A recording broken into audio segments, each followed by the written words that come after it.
যারা যাবে যারা আসবে এদেরকে আমি একই পাখির দুই ডানাই মনে করি। কি বলেন আপনারা? ইসলাম ছাড়া এদেশে শান্তি আসবে? কি মনে হয় শান্তি আসবে?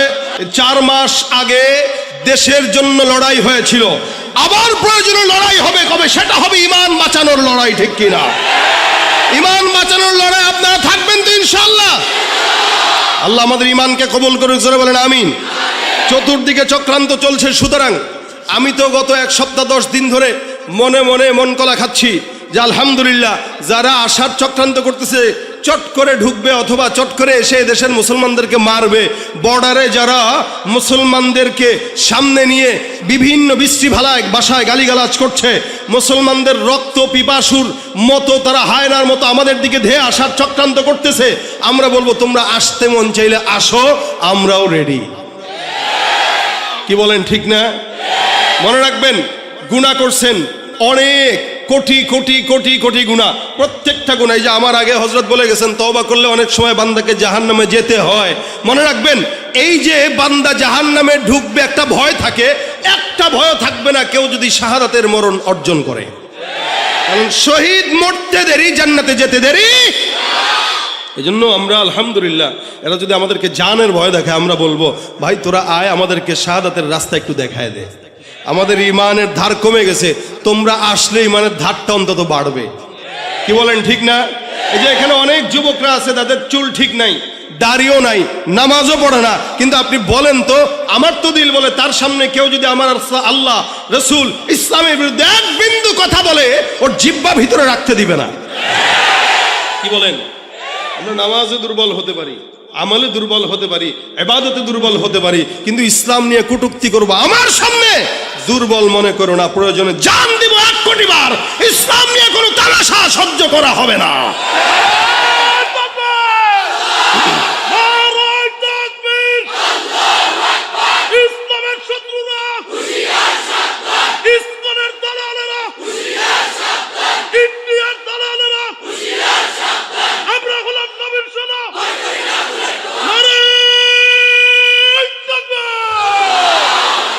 এটাই আমাদের পুঁজি। কি বলেন?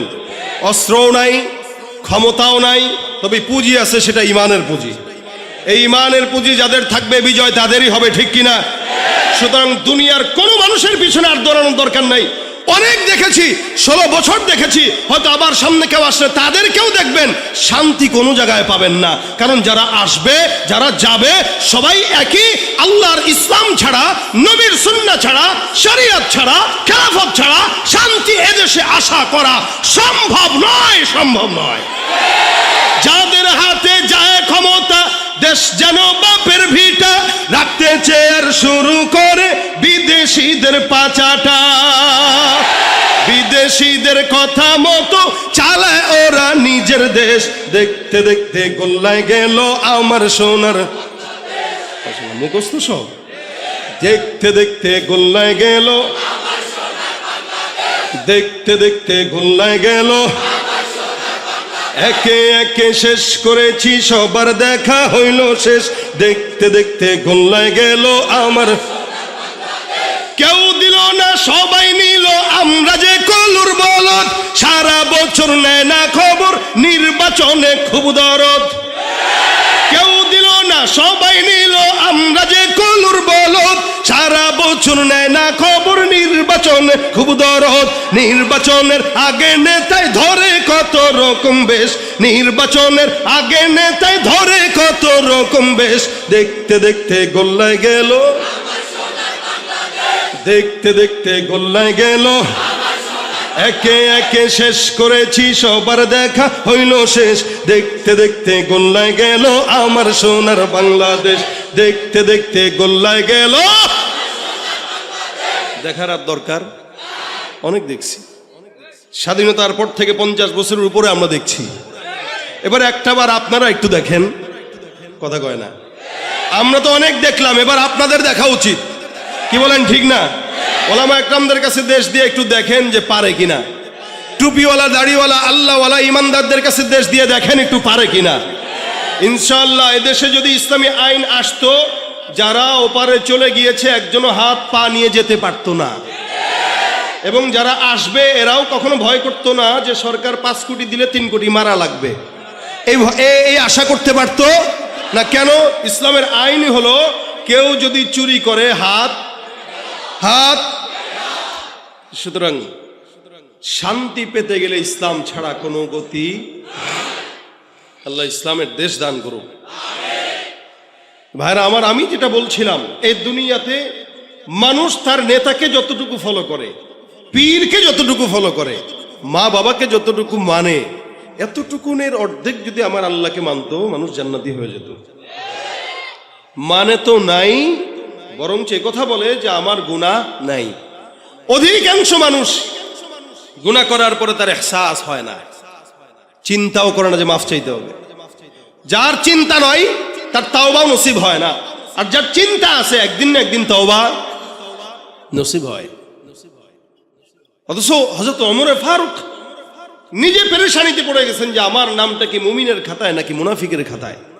ওমর রাদিয়াল্লাহু তাআলা আনহু ভাবতেন মাঝে মাঝে, যার কারণে হযরত হুযায়ফা ইবনুল ইয়ামানের কাছে আল্লাহ রাসূল সাল্লাল্লাহু আলাইহি ওয়াসাল্লাম কে মুনাফিক এই লিস্টটি হুযায়ফার কাছে ছিল। সমস্ত মুনাফিকের লিস্টটি ছিল হুযায়ফার কাছে। তো হযরত আমিরুল মুমিনিন একদিন হুযায়ফা ইবনুল ইয়ামানের কাছে জিজ্ঞাসা করলেন, হে হুযায়ফা, দেখো তো আমি ওমরের নামটাও তোমার লিস্টের খাতায় আছে কিনা। তোমার খাতায় যে লিস্টটি আছে এই জায়গায় আমি ওমরের নামটা আছে কিনা দেখো। ইসলামের দ্বিতীয় খলিফা, যার ব্যাপারে রাসূল সাল্লাল্লাহু আলাইহি ওয়াসাল্লাম বলেছেন আমার পরে যদি কোনো নবী আসতো সে হয়তো কে, এই ওমর বলতেছেন, দেখো আমার নামটা ওখানে আছে কিনা। হুযায়ফা ডাক দিয়া বলেন, আমিরুল মুমিনিন, আল্লাহর রাসূল সাল্লাল্লাহু আলাইহি ওয়াসাল্লামের তরফ থেকে নিষেধ, কার নাম কোন জায়গায় বলা যাবে না।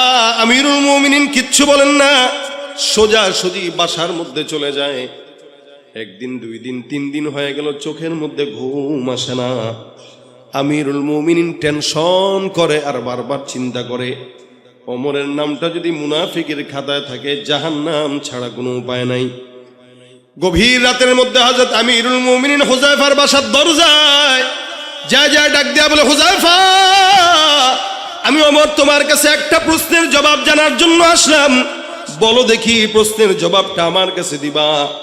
আমিরুল মুমিনিনকে দেখে হুযায়ফা ডাক দিয়া বলেন, হ্যাঁ আমিরুল মুমিনিন, আপনার মতো একজন সাহাবী আমার দরজায় চলে আসলেন, দরকারও ছিল না।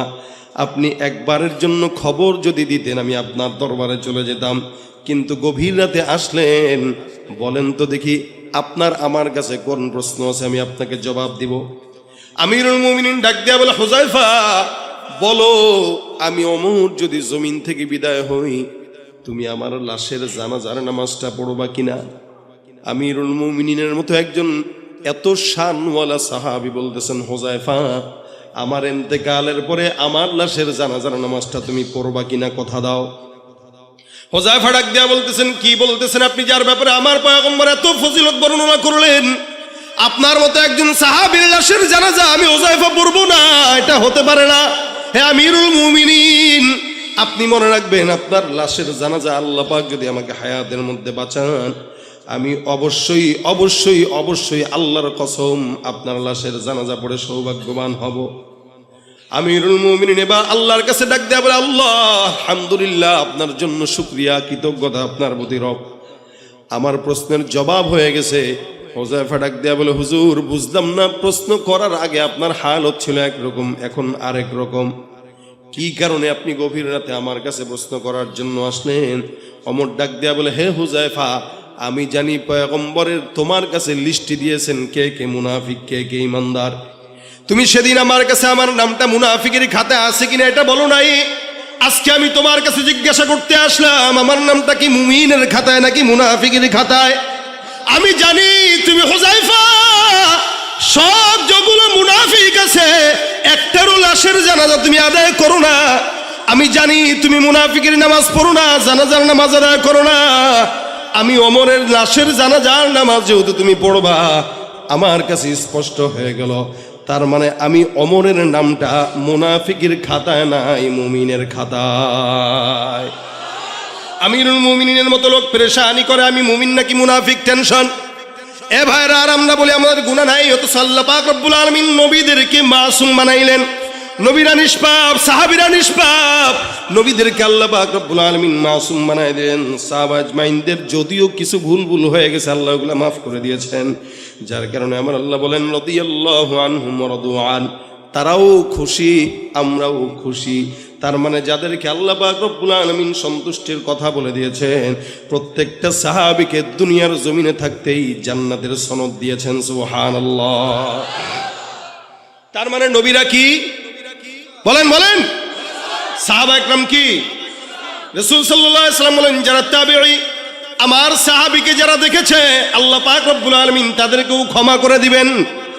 এই তিন জামানার মানুষগুলো আল্লাহ পাক রব্বুল আলামিনের দয়া মাফ পেয়ে যাবেন। কিন্তু ওখান থেকে নিয়ে এখনো পর্যন্ত যত মানুষ জমিনে আসবে আর যাবে, ওই মানুষগুলাই আল্লাহর তত নিকটে যারা অতীতে গত হয়ে গেছে।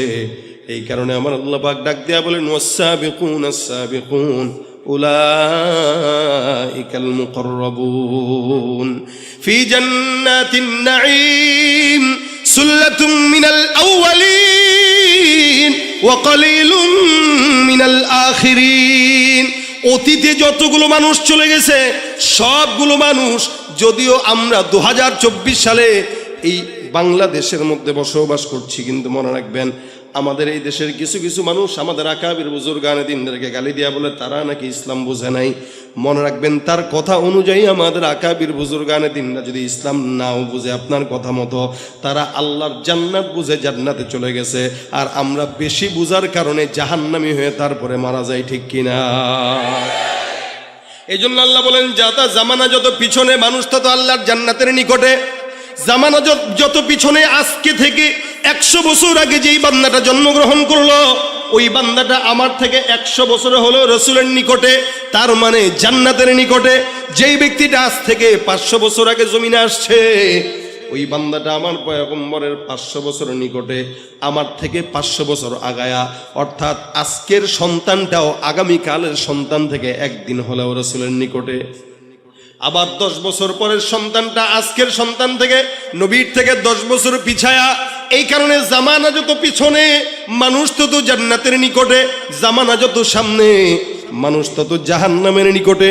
চিন্তা করে দেখেন তো, আজ থেকে 30-40 বছর আগের, 50 বছর আগের কথা যদি বলি, আমাদের এলাকায় আমরা আমাদের মাদেরকে দেখতাম, খালাদেরকে দেখতাম, রাস্তাঘাটে গ্রামগঞ্জে দেখতাম, যখন নাকি কোনো মুরব্বী মহিলা রাস্তা দিয়ে হাঁটতো, পরপুরুষ দেখার সাথে সাথে ঘন্টাটা দিয়ে কোনো বিল্ডিং এর আড়ালে যায় লুকায় যাইতো। কি এখনো আছে এটা? একদম নাই বললেই চলে। 2-1টা দেখা যায়, যারা করে ওরাও দেখবেন বয়স তার 80 অথবা 70। এক সময় দেখতাম যখন নাকি মানুষ আসতো সামনে, আমাদের মা বোনেরা গাছের আড়ালে লুকাইতো, মসজিদে লুকাইতো, পুকুর পাড়ে লুকাইতো, কোনোভাবে যেন কোনো পরপুরুষ না দেখে। এমনকি নিজের জামা পর্যন্ত উঠানের মধ্যে নাড়তে দিত না, যাতে কোনো পরপুরুষ আমাদেরকে না দেখে। হে মুসলমান নবীর উম্মত, আজকেল থেকে 10 বছর, 20 বছর, 30 বছর আগে আমার দেশে এমন পর্দা ছিল। কিন্তু বর্তমান জামানায় নারীদেরকে আপনারা যদি দেখেন, রাস্তাঘাটে নারীরা হাঁটে, পরপুরুষ দেখলে ওড়না ঢালবে তো দূরের কথা, বুকে যেটা থাকে সেটাও একবার সরায়া দেখায়া দেয়। আর সব জায়গায় তো নারী আছেই, আলহামদুলিল্লাহ, মাশাআল্লাহ, ভালো নারী তো আছে, তাই না? ভালো আছে, তবে খারাপের সংখ্যাই বেশি। মার্কেটে যাবেন নারী, বাজারে যাবেন নারী, সংসদেও ছিল নারী, সংসারেও নারী, সব জায়গায় নারী। আমরা ঘর জামাই হয়ে বসে আছি শ্বশুর বাড়ি, কথা ঠিক কিনা জোরে কন? আর এই নারীদেরকে, অবলা জাতিদেরকে সমান অধিকারের নামে একদল রাস্তায় নামায় দিয়েছে।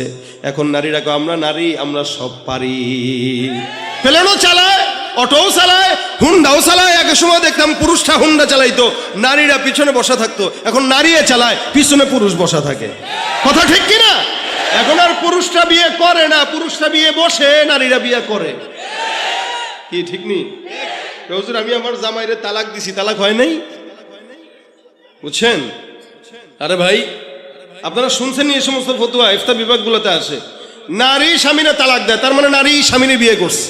যেই পুরুষে আগে বিয়ে করতো, এখন পুরুষ বিয়ে বসে, নারী বিয়ে নারী স্বাধীনতার নামে এলো কলঙ্কের জোয়ার, নারী স্বাধীনতার নামে এলো কলঙ্কের জোয়ার, একি নারীর অধিকার কখন জানি শেষ হবে এই অশ্লীলতা।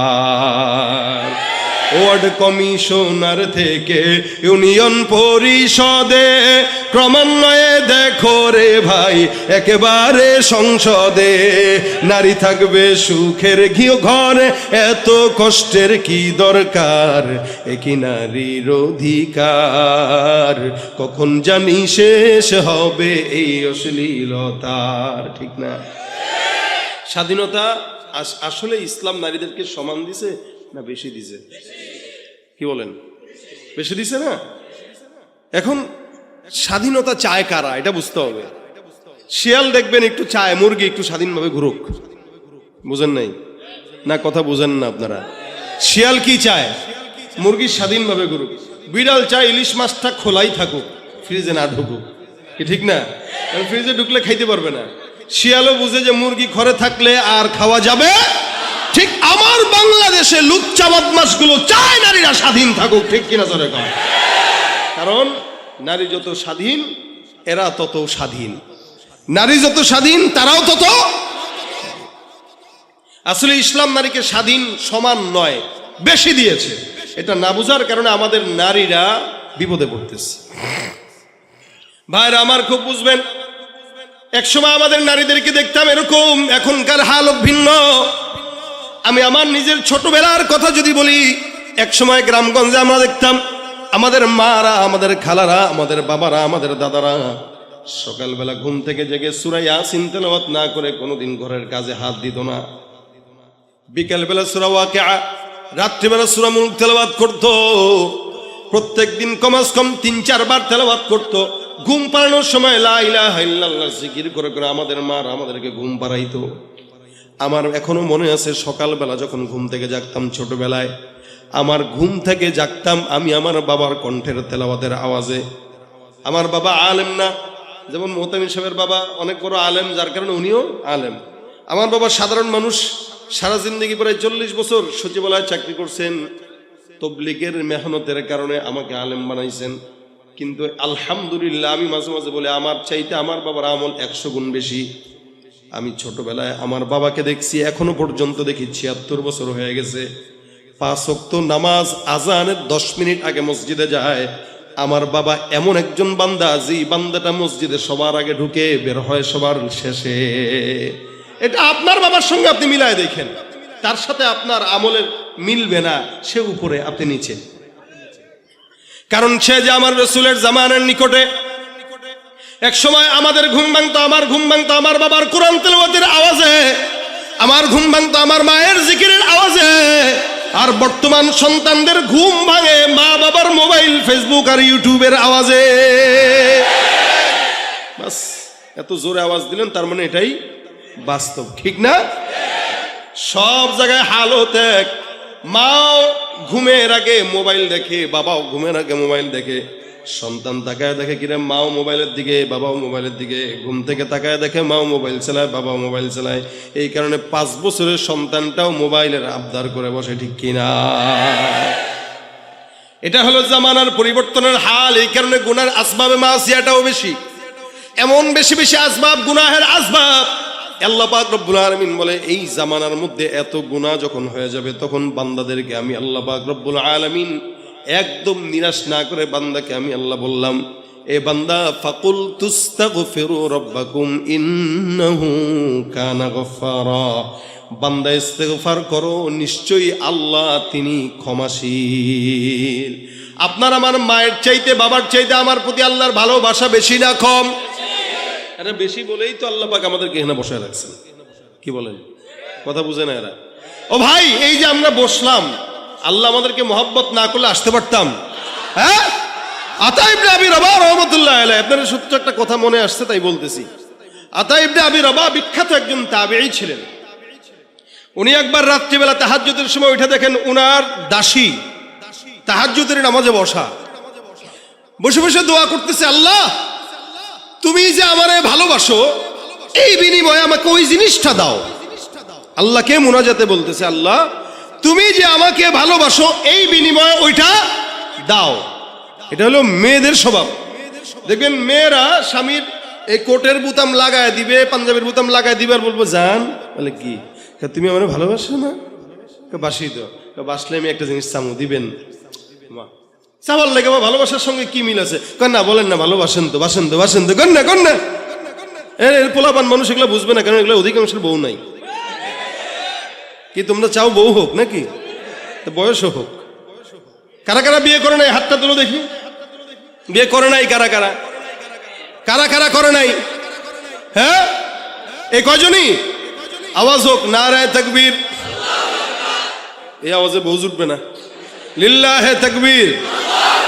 হ্যাঁ, এবার জুটার ইচ্ছা আছে, আশা আছে। আল্লাহ জুটায় দেখ, বয়স হইলে, এখন না। সবই বুঝে। তাই একটা বিবিদের আদত হইল স্বামীদেরকে এভাবে বাইস্ট করে, এই আপনি আমার মহব্বত করলে ওইটা দেন, ওইটা দিয়েন, ওইটা দিয়েন। আতা ইবনে আবি রবাহের দাসী বলতেছে, আল্লাহ তুমি আমার মহব্বত করো, মহব্বতের বিনিময়ে ওইটা দাও। আতা ইবনে আবি রবাহ ডাক দেয়া বলতেছেন, কি বলতেছে উল্টা পাল্টা, বরঞ্চ এই কথা বলো যে আল্লাহ আমি তোমার মহব্বত করি, এই বিনিময়ে ওইটা দাও।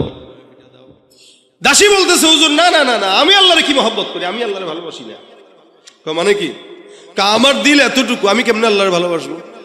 আর আল্লাহ পাকের দিলের সীমা নাই, তা আল্লাহর মহব্বতের সীমা নাই। সুবহানাল্লাহ কয় না? আমি এই জন্য বললাম, আল্লাহ তুমি আমার যে মহব্বত করে এই মহব্বতের উসিলা দাও। কেন বলছি জানেন? আতা ইবনে আবি রবাহ বলে, কেন বলছো বলো? কয় যে চতুর্দিকে তাকায় দেখেন তো কত বাড়ি ঘর আছে। বলে দেখলাম, প্রত্যেকটা বাড়ি ঘরের মানুষগুলো ঘুমন্ত। আল্লাহ পাক এতগুলো মানুষের মধ্যে আমাকে যে মহব্বত করেন, এটার আলামত হইল আমাকে গভীর রাতে উঠায়া যায় নামাজে বসায়া তার কদমে সেজদা দেওয়া দিয়েছেন। তা হাজার হাজার মানুষ আপনাদের তজুমুদ্দিনে আছে না? তো সবাই কি মাহফিলে আসছে? আরো অনেক মানুষ আসছে এখনো চটপটির দোকানে। এরে আল্লাহ আনছে কিন্তু ভিতরে ঢুকায় নাই।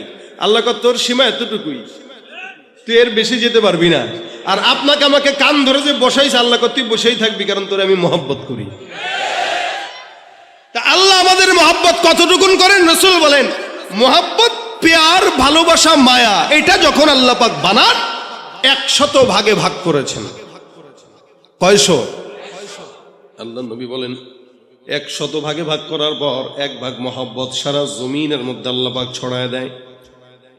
ইনসান, জিন্নাত, ফারিস্তা, মাখলুকাত সবার মধ্যে 1 ভাগের কিঞ্চিত মহব্বত নিয়ে সন্তানের প্রতি মা বাবার মহব্বত যদি এত হয়, 1 ভাগের কিঞ্চিত মহব্বত নিয়ে বিবির প্রতি স্বামীর মহব্বত যদি এত হয়, আমার নবী বলেন বাকি থাকলো কয় ভাগ? 99 ভাগ। রসুল বলেন বাকি 99 ভাগ মহব্বত শুধুমাত্র আল্লাহ বান্দাকে ক্ষমা করার জন্য আল্লাহর দিলে রেখে দিয়েছে। তুমি পারো করতে মোচন অভাব দুঃখী লোকের, তুমি পরম মুক্তি দাতা মালিকে জগতের। তোমার কাছে চাই যে পানা, তোমার কাছে চাই যে পানা, আমরা প্রতিদিন তোমার দয়ায় পূর্ণ আমার সারা নিশিদিন। আল্লাহ তুমি দয়ার সাগর, আল্লাহ তুমি দয়ার সাগর, রহমানুর রহিম, তোমার দয়ায় পূর্ণ আমার সারা নিশিদিন। কার দয়া? এই জন্য আমার আল্লাহ পাক রব্বুল আলামিন বান্দাকে কতটুকু দয়া করেন দেখেন। কোন বান্দা যদি গুনাহ করে, ইচ্ছা যদি করে, আল্লাহ পাক রব্বুল আলামিনের কাছে তওবা করবে, আমার আল্লাহ পাক বান্দার তওবা কবুল করে নেয়। নবী করিম সাল্লাল্লাহু আলাইহি সাল্লাম বলেন, মান হাম্মা বিহাসানাতিন, কেউ যদি একটা নেকের কাজের নিয়ত করে, আমার আল্লাহ পাক রব্বুল আলামিন নেক কাজের নিয়ত করার পরে নেক কাজটা যদি নাও করে, আল্লাহ পাক ওই বান্দার আমলনামায় পরিপূর্ণ নেকের সওয়াব দান করে দেন। আল্লাহর দয়া বেশি না কম? বলেন বেশি না কম? হাদিসে চমৎকার একটা ঘটনা আছে। রাসূল করিম সাল্লাল্লাহু আলাইহি সাল্লাম বলেন, একজন বনি ইসরাইলের লোক বনি ইসরায়েলের জামানার একজন বান্দা একটা নয়, দুইটা নয়, তিনটা নয়, 99টা খুন করছে। কয়টা? 99টা খুন করার পর এই বান্দার দিলের মধ্যে আসলো, আল্লাহ আল্লাহ যদি আমাকে মাফ করে তওবা করব।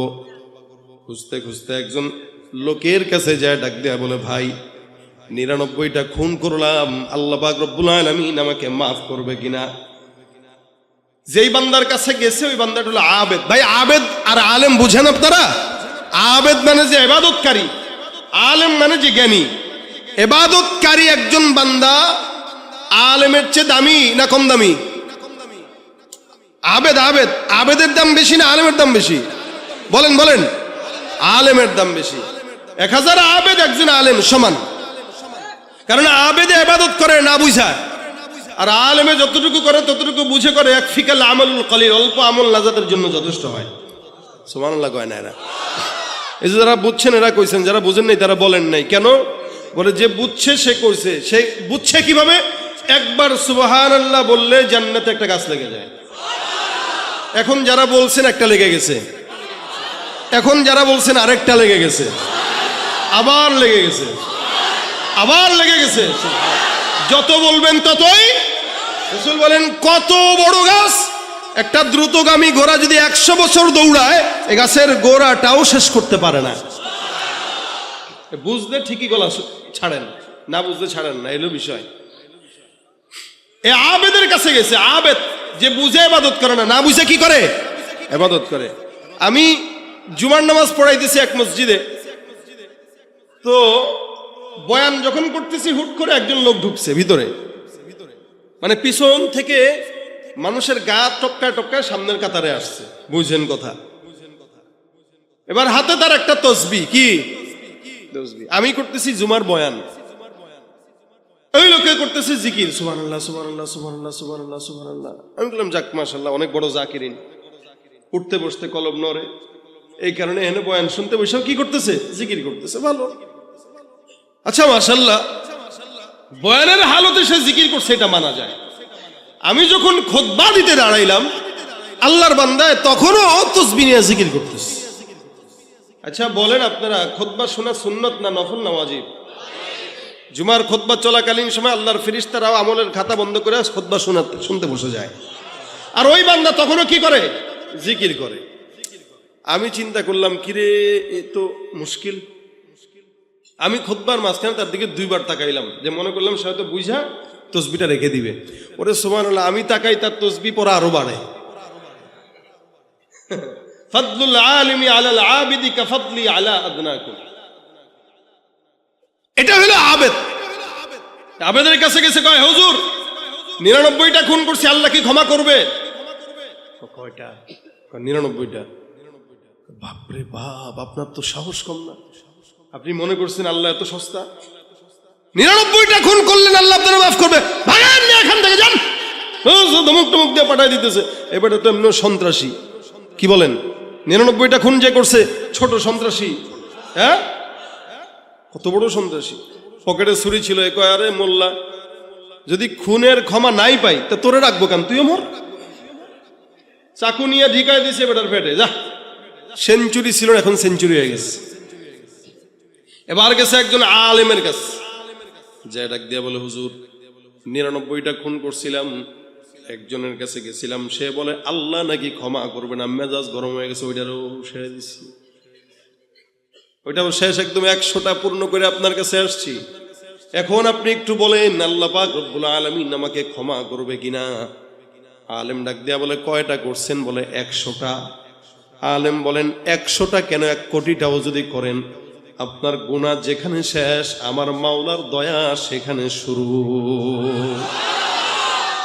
যান অমুক এলাকায় একজন আলেম আছে, কয়েকটা আলেম আছে, ওই আলেমদের কাছে যান, ওদের দরবারে যায় তাদের সঙ্গে থাকেন, তাদের কাছে আমল আখলাক করেন, আল্লাহর কাছে তওবা করেন, ইনশাআল্লাহ আমার আল্লাহ পাক আপনাকে ক্ষমা করে দিবেন। সুবহানাল্লাহ। খুন কয়টা? আপনারা করছেন কয়টা? একটাও না। অনেকে আছে করছে, হয়তো একটারে করছে আর কি, রাজনৈতিক নেতার কথা শুনতে যায় দিছে আর কি। হুজুর এটা কইলেও কি করলেও কি বলা যায়? কি বলেন? অন্যায় করলে বলা যায়? আমি যদি কই নামাজ পড়ছেন কে, হাতের লগে পাও তুলবে। আর যদি কই ভাই আজকে ঘুষ খাইছেন কে, না না এটা কোয়া যায় না, এটা তো গোপন জিনিস, গোপনে ইবাদত, এটা গোপনে খাওয়া লাগে। গুনাহের কথা কেউ স্বীকার করে না, বাকি নেক কাজ 1 টাকা দিল, ওই আমার নামটা কইলো না। সেদিন এক মাহফিলে গেছি, এক মসজিদে দান করছে 400 জন মানুষ, লিস্টিতে লেখা। এখন আমার কইতেছে হুজুর 400 জনের নাম পড়েন। আমি চাকরি লইছি, আমি আপনাকে 400 নাম পড়ার, আপনারা ফাইজদামি পাইছেন, 400 নাম দিয়েছেন, এগুলো পড়া লাগবে কেন? দিয়েছেন আল্লাহর জন্য, পড়া চুপ হয়ে গেছে। মানে দিছে 5 টাকা, এটাও ঘোষণা করা লাগবে, কিন্তু ঘুষ যে খায় এটা ঘোষণা কইরা খায় না। বলে ধরল ভাই আমি ঘুষ খাই নাই, এটা তো হাদিয়া, কথা কয় না। সুদের টাকা খায়, কয় এটা ইন্টারেস্ট, এটা মুনাফা। আরে বিভিন্ন নামে নামে পাল্টা পাল্টিয়া গুনাহের কাজ করে, ঠিক কিনা জোরে কন।